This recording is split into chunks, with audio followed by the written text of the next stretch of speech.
പാമ്പൻ ഐലൻഡിലേക്ക് 1914 നിർമ്മിച്ച പാമ്പൻ പാലം. അതിനു മുന്നേ ആളുകൾ എങ്ങനെയായിരിക്കും യാത്ര ചെയ്തിട്ടുണ്ടാവുക? Boat, ferry.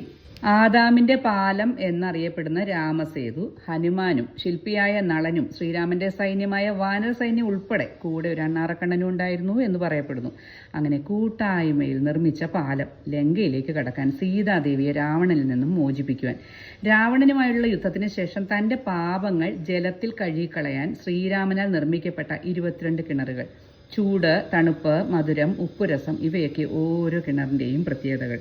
മണ്ണുകൊണ്ട് രാമനാൽ നിർമ്മിക്കപ്പെട്ട ശിവലിംഗം രാമലിംഗം, ഹനുമാൻ കൈലാസത്തിൽ നിന്നും കൊണ്ടുവന്ന ശിവലിംഗം വിശ്വലിംഗവും. ആക്രമണവും മോഷണവും ഈ ക്ഷേത്രത്തിലും സംഭവിച്ചിട്ടുണ്ട്. വില്ലൻ മാലിക് കഫൂർ മോഷ്ടിച്ചത് വിലപിടിച്ച സ്വർണങ്ങളും രത്നങ്ങളും. പണി പൂർത്തിയാക്കാത്ത തെക്കും വടക്കും ഗോപുരങ്ങൾ. തെക്കോട്ടുള്ള ഗോപുരത്തിന്റെ പണിയെങ്ങാനും പൂർത്തിയായാൽ ശ്രീലങ്കയുടെ നാശം. മറ്റൊരു വിശ്വാസം മനുഷ്യജീവിതം അപൂർണമാണ് എന്നതിന്റെ ഓർമ്മപ്പെടുത്തലാണത്രേ.